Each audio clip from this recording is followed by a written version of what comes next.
និយាយពីរឿងការបបាយខ្នាតបងប្អូនធ្លាប់រៀនហើយតាក់ទងជាមួយនឹងការបបាយពីតូចទៅធំពីធំទៅតូច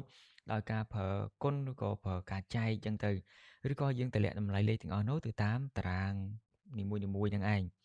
តែឥឡូវនេះគឺយើងរៀនបបាយខ្នាតដោយយើងមើលជាអក្សរហើយយើងសរសេរវាជាស្វ័យគុណវិញហ្នឹងហើយអូខេដើម្បីអឺអូខេតោះយើងទៅមើលតើវាការបបាយខ្នាតហ្នឹងវាមានលក្ខណៈយ៉ាងណាអូខេតោះអញ្ចឹងនៅក្នុងថ្នាក់វិទ្យាល័យជាទូទៅការបបាយខ្នាតគឺដោយការចំណាំជាអក្សរនេះឥឡូវយើងមើលណាខ្នាតគ្រឹះសម្រាប់ប្រវែងគឺយើងគិតជាម៉ែត្រហ្នឹងហើយអញ្ចឹងការចំណាំជាអក្សរផ្នែកអវិជ្ជមានគឺមានន័យថានេះលេខស្វ័យគុណនេះគឺមានសញ្ញាដកអញ្ចឹងនៅក្នុងនេះឈ្មោះរបស់វាគឺដេស៊ីម៉ែត្រអញ្ចឹងខ្នាតគ្រឹះគឺម៉ែត្រហើយខ្នាតដែលយើងត្រូវប្របែកគឺដេនេះ DC ហ្នឹងគឺយើងចាត់ទុកថាអក្សរ D ហ្នឹងគឺស្មើ10សគុណដក1អញ្ចឹងយើងចំណាំបែបហ្នឹងហើយសង់ទីម៉ែត្រអក្សរ C អញ្ចឹងយើងចំណាំថាហ្នឹងគឺ10សគុណដក2ហ្នឹងហើយមីលីម៉ែត្រហ្នឹងគឺអក្សរ M ពីមុខហ្នឹងគឺ10សគុណដក3ហើយចំណែកមីក្រូអក្សរនេះគឺមីក្រូណាយើងចំណាំថាហ្នឹងគឺសីគុណដក6ណាណូអក្សរ N ពីមុខហ្នឹងគឺស្វ័យគុណដក9ឯចំណែក2គោអក្សរ P នៅពីមុខហ្នឹងគឺស្វ័យគុណដក12ហ្នឹងហើយឯចំណែកផ្នែកវិជ្ជមានផ្ទុយពីផ្នែកអវិជ្ជមានវិញហ្នឹងហើយអញ្ចឹង DRM ហ្នឹងគឺຂະຫນາດគ្រឹះវាយើងត្រូវប្របែកទៅម៉ែត្រអញ្ចឹងគឺយើងត្រូវប្របែក DA នេះដែល DA ឈ្មោះវាគឺ DK អញ្ចឹងកន្លែងនេះគឺ10សគុណ1 DK ហ្នឹងណាចំណាំហ្នឹងហើយហេកតូ HM ហ្នឹងគឺអក្សរ H ហ្នឹងស្មើនឹង10សគុណ2ហ្នឹងហើយគីឡូម៉ែត្រយើងដឹងហើយអានេះគីឡូម៉ែត្រយើងដឹងច្រើនគ្នាព្រោះយើងធ្លាប់ប្របែកច្រើនហ្នឹងហើយគីឡូម៉ែត្រប្របែកទៅម៉ែត្រគឺ1000យើងអាចសរសេរជាទម្រង់ស្វ័យគុណបាន10សគុណ3ណាអញ្ចឹងអក្សរ K គឺស្មើនឹង10សគុណ3មេហ្គាម៉ែត្រមេហ្គាអក្សរ M ធំពីមុខហ្នឹងគឺស្មើ10សគុណ6ហ្នឹងហើយជីរ៉ាអក្សរZM ហ្នឹងគឺអក្សរ Z នេះស្មើ10សគុណ9ហ្នឹងហើយបន្តទៀតចុងក្រោយគឺតេរ៉ាTM នេះគឺអក្សរ T គឺស្មើនឹង10សីគុណ12ហ្នឹងហើយអញ្ចឹងតើការបបាយខ្នាតវាត្រូវធ្វើយ៉ាងម៉េចបើយើងចំណាំជាអក្សរហើយអញ្ចឹងយើងទៅមើលឧទាហរណ៍របស់យើងទាំងអស់គ្នាណាហ្នឹងហើយឧទាហរណ៍យើងមើល2ដេស៊ីម៉ែត្រអញ្ចឹងយើងមើលនេះ DM នេះគេអីយ៉ាចាំតិច DM យើងមើលចូលទម្រង់នេះនេះ DM របស់យើងគឺ decimet អញ្ចឹង2 decimet 2គឺជាមេគុណអញ្ចឹងយើងទុកវាដដែលយើងអត់ប៉ះពាល់ទេយើងដាក់2ហើយគុណអ្វីដែលយើងធ្វើប្របែកគឺយើងប្របែកទៅຂະຫນາດគ្រឹះម៉ែត្រអញ្ចឹងហើយយើងប្របែកអក្សរ D នេះដែលអក្សរ D យើងចំណាំពីលើមកគឺ10សគុណប៉ុន្មាននេះ10សគុណដក1ណាអញ្ចឹងយើងយកអាមេគុណដែលមានស្រាប់ពីមុខ2គុណជាមួយនឹង10សគុណដក1អញ្ចឹងពេលយើងប្របែកអក្សរ D ទៅសល់អក្សរ M គឺជាຂະຫນາດគ្រឹះនឹងឯងម៉ែត្រហ្នឹងណាអូខេអញ្ចឹងយើងទៅបន្តទៀត3សង់ទីម៉ែត្រ cm អញ្ចឹងយើងមើល cm របស់យើងនៅកន្លែងនេះយើងប្របែកទៅម៉ែត្រណាអក្សរ C នេះគឺស្មើ10សគុណដក2អញ្ចឹងយើងទុកមេគុណដដែលគឺមេគុណ3គុណជាមួយនឹង10ស្វ័យគុណអក្សរ C នេះគឺ10សគុណដក2អញ្ចឹងយើងដាក់ដក2មកបន្ទាប់ពីយើងប្របែក C បានយើងនៅសល់ម៉ែត្រហ្នឹងហើយណាការប្របែកគឺយើងធ្វើបែបហ្នឹងឯង5មីលីម៉ែត្រនេះមីលីម៉ែត្រអញ្ចឹងអក្សរ M ពីមុខនេះស្មើ10សគុណដក3ហើយយើងធ្វើក្បួនដូចដើមទេគឺ5គុណនឹង10ស្វ័យគុណដក3ហ្នឹងហើយម៉ែត្រនេះគឺយើងប្របែកមួយនេះទៅយើងនៅសល់ M ខាងក្រោយហ្នឹងគឺម៉ែត្រຂະຫນាត់គ្រឹះវាហើយ4មីក្រូម៉ែត្រនេះមីក្រូនេះគឺ10សគុណដក6អញ្ចឹងយើងប្របែកមីក្រូនេះមក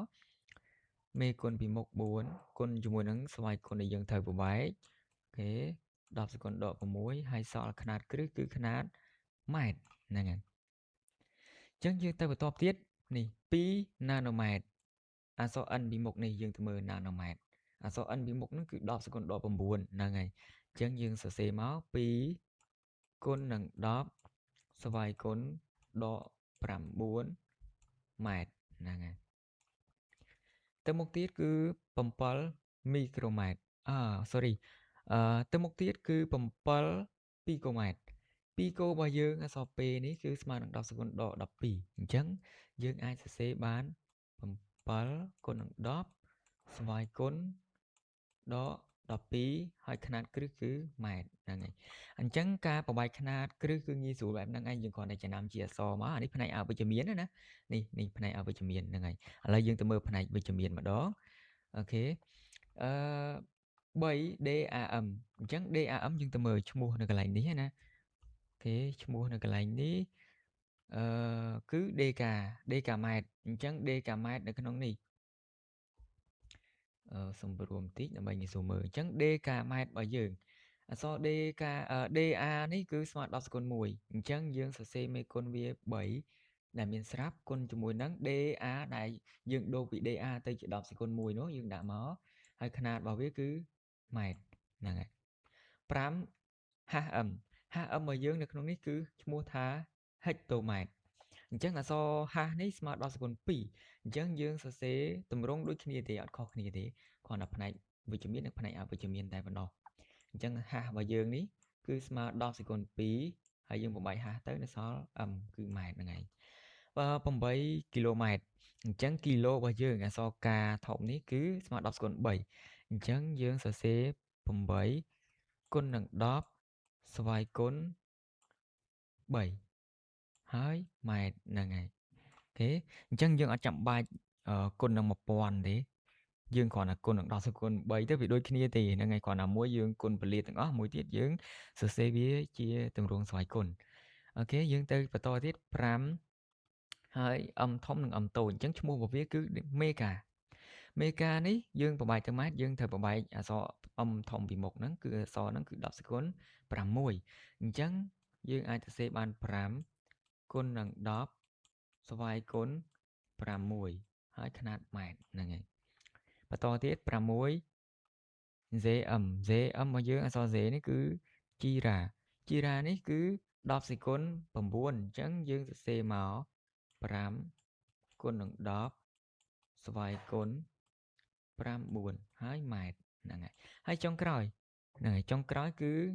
9 tm ដែលអក្សរ t នេះគឺឈ្មោះតេរ៉ាហើយ t ហ្នឹងគឺស្មើនឹង10សេគុណ12អញ្ចឹងយើងអាចសរសេរបាន9គុណនឹង10ស្វ័យគុណ12ម៉ែត្រហ្នឹងហើយអញ្ចឹងយើងឃើញទេការប្របែកຂະຫນາດផ្នែកអវិជ្ជមាននិងការប្របែកຂະຫນາດផ្នែកវិជ្ជមានវាអត់ខុសគ្នាទេយើងគ្រាន់តែចំណាំអក្សរដែលយើងត្រូវប្របែកថាអក្សរហ្នឹងវាស្មើនឹង10សេគុណប្រមាណអញ្ចឹងពេលដែលយើងសរសេរជាទម្រង់ស្វ័យគុណហ្នឹងមកគឺបានហើយអត់ចាំបាច់យកវាទៅគុណឬក៏អត់ចាំបាច់យកវាទៅចែកបន្តទេយើងសរសេរវាជាទម្រង់ស្វ័យគុណបែបនេះមកហ្នឹងហើយប៉ុណ្ណឹងមកគឺរួចហើយអូខេឥឡូវយើងទៅដល់ការប្របែកຂະຫນាតផ្ទៃម្ដងមុនហ្នឹងគឺយើងប្របែកຂະຫນាតប្រវែងហើយឥឡូវយើងប្របែកຂະຫນាតផ្ទៃយើងដឹងស្រាប់ហើយថាអក្សរ D នេះស្មើនឹង10សេគុណដក1 C 10សេគុណដក2អក្សរ M នេះគឺ10សេគុណដក3ហូរហាអញ្ចឹងទៅហើយយើងទៅដល់ផ្នែកវិជ្ជមាន DA របស់យើង10សេគុណ1ហារបស់យើង10សេគុណ2 K នេះ10សេគុណ3អញ្ចឹងទៅអញ្ចឹងយើងភ្ជាប់ពីអាហ្នឹងមកຂະຫນាតផ្ទៃវិញមានន័យថាអញ្ចេះ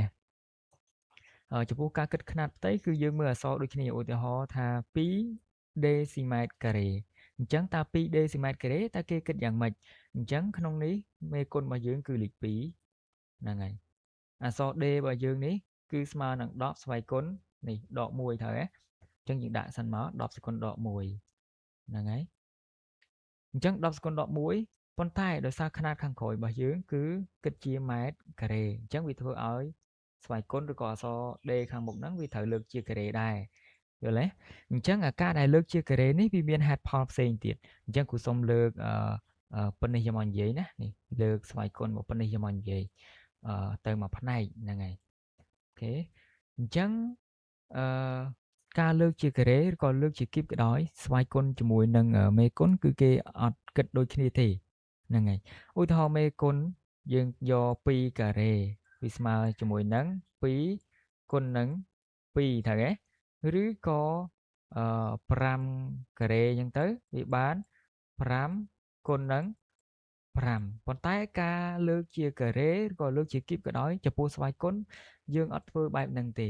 គឺយើងគិតបែបនេះឧទាហរណ៍ថាយើងមាន10សេគុណដក1យើងលើកវាជាការ៉េអញ្ចឹងក្នុងការលើកជាការ៉េយើងមើល គោលនេះគឺគោល10អញ្ចឹងយើងទុកគោល10ដដែលហ្នឹងហើយស្វ័យគុណរបស់យើងលេខរបស់វាគឺដក1អញ្ចឹងមានន័យថាដក1គឺគេយកទៅគុណជាមួយនឹងការ៉េឬក៏លេខ2ដែលយើងយកមកលើកជាការ៉េហ្នឹងឯងគឺយើងយកដក1គុណនឹង2មិនមែនមានន័យថាដក1គុណជាមួយនឹងដក1ណាគេអត់គិតអញ្ចឹងទេហ្នឹងហើយគេអត់ធ្វើអញ្ចឹងទេអាហ្នឹងសម្រាប់តែមេគុណពីមុខទេតែចំពោះស្វ័យគុណគឺគេយកតួលេខដែលយើងលើកជាការ៉េហ្នឹងឬក៏លើកជាគីបហ្នឹងយកមកគុណជាមួយនឹងលេខស្វ័យគុណនេះហ្មងនេះមួយទៀតឧទាហរណ៍ថាបើសិនជាយើងមាន10សេគុណដក2ហើយទាំងអស់ហ្នឹងលើកជាគីបចុះអញ្ចឹងកន្លែងហ្នឹងគោលរបស់យើងគឺគោល10ហើយសេគុណយើងគឺដក2ហើយយើងយកដក2យកទៅគុណនៅអ្វីដែលយើងលើកហ្នឹងគឺលេខ3គឺគុណនឹង3ហ្នឹងហើយអញ្ចឹងយើងនឹងបាន10ស្វ័យគុណដក6អញ្ចឹងការលើកជាការ៉េក៏ដោយលើកជាគីបក៏ដោយចំពោះមេគុណនិងលេខស្វ័យគុណគេអត់ធ្វើដូចគ្នាទេហ្នឹងហើយបញ្ជាក់កន្លែងហ្នឹងណាអូខេតោះឥឡូវយើងទៅក្រោយវិញ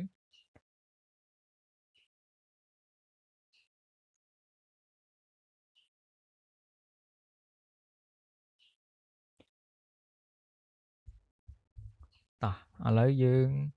ទៅដល់លេខរបស់យើងវិញអញ្ចឹងមានន័យថាលេខ2ទុកដដែលគុណជាមួយនឹង10ស្វ័យគុណដក1គុណនឹង2គឺយើងបានដក2ហើយຂະຫນາດគ្រឹះរបស់យើងគឺម៉ែត្រការ៉េណាកុំភ្លេចណា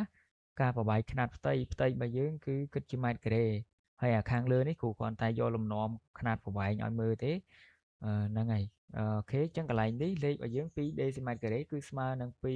2គុណនឹង10ស្វ័យគុណដក2ហ្នឹងហើយຂະຫນាតគឺម៉ែត្រការ៉េបន្តទៅទៀត3សង់ទីម៉ែត្រការ៉េអញ្ចឹង3សង់ទីម៉ែត្រការ៉េយើងគិតដូចកន្លែងនេះអញ្ចឹងហ្នឹងហើយតាលុបសិនយើងគិតដូចអាមុនដែរអឺមេគុណរបស់យើងលេខ3អញ្ចឹងយើងដាក់មកលេខ3ហើយអក្សរ C របស់យើងក៏អក្សរ C នេះ10សេគុណដក2ត្រូវហ្នឹងហើយ10ដាក់មក10ស្វ័យគុណដក2ហើយម៉ែត្រការ៉េអញ្ចឹងដោយសារអានេះវាការ៉េអញ្ចឹងអក្សរ C ពីមុខហ្នឹងក៏ការ៉េដែរហើយដោយសារអក្សរ C ស្មើ10សេគុណដក2អញ្ចឹងយើងលើកអាហ្នឹងគឺជាការ៉េអញ្ចឹងយើងបាន3គុណនឹង10ស្វ័យគុណ10សេគុណដក2អញ្ចឹងយើងយកលេខដក2នេះគុណជាមួយនឹងតួលេខដែលយើងលើកវាហ្នឹងទៅគឺយើងបានដក4ហ្នឹងហើយຂະຫນາດគឺម៉ែត្រការ៉េឃើញទេយើងគ្រាន់តែយកគិតដូចពីមុនទេហើយយើងយកវាមកគុណជាមួយនឹងការ៉េដែលយើងលើកនឹងឯងអញ្ចឹងយើងបាន3គុណនឹង10ស្វ័យគុណដក4ហើយម៉ែត្រការ៉េអូខេអញ្ចឹងយើងចូលទៅបន្ទាប់យើងគ្រូសុំធ្វើកាត់តិចហើយបន្ទាប់នេះព្រោះយើងយល់ពីដើមមកហើយណាហ្នឹងហើយអញ្ចឹងយើងមើល5មីលីម៉ែត្រការ៉េអញ្ចឹងមេគុណរបស់យើងគឺលេខ5ហើយគុណជាមួយនឹងមីលីនៅក្នុងនេះមីលីគឺ10សេគុណដក3ត្រូវទេដក3ហើយដោយសារຂະຫນາດខាងក្រោយគឺម៉ែត្រការ៉េអញ្ចឹងអា10សេគុណដក3ហ្នឹងក៏លើកជាការ៉េដែរបើលើកជាការ៉េដក3គុណជាមួយនឹង2អញ្ចឹងយើងបានដក6ហ្នឹងហើយអញ្ចឹងយើងបាន10ស្វ័យគុណដក6ហើយម៉ែត្រការ៉េអូខេអញ្ចឹងវារៀងលឿនជាងមុនណាយើងគិតសាមញ្ញអញ្ចឹងមកបន្តមកទៀតមីក្រូម៉ែត្រការ៉េអញ្ចឹងមេគុណពីមុខនេះគឺលេខ4ហ្នឹងហើយយើងបាច់ខ្វល់ទេមេគុណនឹងដាក់សិនមកគុណជាមួយនឹង10ស្វ័យគុណអញ្ចឹងយើងមើលមីក្រូនេះមីក្រូហ្នឹង10សេគុណហ្មងគឺ10សេគុណដក6បើដក6ហើយយើងមើលខាងក្រោយវាមានការ៉េអញ្ចឹងមានន័យថា10សេគុណដក6យើងលើកវាជាការ៉េទៀតហើយយើងលើកវាជាការ៉េដក6គុណនឹង2ណាអញ្ចឹងយើងបានដក10 2ហើយម៉ែត្រការ៉េអូខេអញ្ចឹងសល់2នេះតោះយើងដោះស្រាយខ្លួនឯងមកហើយជួយ comment ផងថាតើ2នាណូម៉ែត្រការ៉េនិង7 2កូម៉ែត្រការ៉េហ្នឹងវាស្មើប្រមាណប្របាយទៅម៉ែត្រការ៉េណាអូខេឥឡូវយើងចូលទៅដល់ផ្នែកវិជ្ជមានម្ដងអញ្ចឹងផ្នែកវិជ្ជមានគឺវាអត់ខុសពីផ្នែកអវិជ្ជមានទេយើងប្របាយដូចគ្នាយើងដឹងស្រាប់ហើយ DK នេះ DA គឺ1 10សេគុណ1 H នេះគឺ10សេគុណ2 K 10សេគុណ3 M ធំនេះ10សេគុណ6Z នេះគឺ10សេគុណ9 T គឺ10សេគុណ12 ចឹងដោយផ្អែកលើទម្រង់ទាំងអស់ហ្នឹងចឹងយើងប្របែកមកមេគុណនេះគឺលេខ3គុណជាមួយនឹង dA យើងមិញគឺ10សេគុណ1ត្រូវទេ10សេគុណ1ហ្នឹងហើយហើយយើងអា10សេគុណ1ហ្នឹងលើកជាការ៉េទៀតហ្នឹងហើយនេះមានន័យថា10សេគុណ1លើកវាជាការ៉េមានន័យថាគោល10យើងទុកដដែលណាហើយអា1នេះគុណជាមួយនឹងអាលេខ2ដែលយើងលើកជាការ៉េហ្នឹងវាបាន10សេគុណ2ហ្នឹងហើយអញ្ចឹងកន្លែងនេះគឺលេខ2ហើយម៉ែត្រការ៉េបន្តទៀតគឺ5អូខេនេះຂະຫນາດរបស់វាមានហាសនេះគឺហិកតូហ្នឹងហើយ10សេគុណ2ណា5ហិកតូម៉ែត្រការ៉េអញ្ចឹងលេខ5យើងទុកមកហិកតូមិញគឺ10សេគុណ2ប៉ុន្តែដោយសារខាងក្រោយវាលើកជាការ៉េអញ្ចឹង10សេគុណ2របស់យើងលើកវាជាការ៉េទៀតវាបាន10សេគុណ4ត្រូវទេហ្នឹងហើយអញ្ចឹងយើងដាក់មក10សេគុណ4ម៉ែត្រការ៉េអញ្ចឹងអាផ្សេងទៀតគឺអត់ប្របាទេយើងគ្រាន់តែចំណាំអក្សរនេះអក្សរការបស់យើងនេះអក្សរកាយើងគឺ10សេគុណ3ណាអញ្ចឹង10សេគុណ3អញ្ចឹងមេគុណពីមុខយើងសរសេរសិនមកអូខេ10សេគុណ3លើកជាការ៉េអញ្ចឹងមានន័យថា3គុណនឹង2អញ្ចឹងវាបាន10សេគុណ6ហ្នឹងហើយម៉ែត្រការ៉េអូខេអញ្ចឹងសល់3នេះ3នេះទៀតណាអញ្ចឹងអាពីមុន2នេះអានេះ2អានេះ3ទៀតអញ្ចឹងទាំងអស់5អញ្ចឹង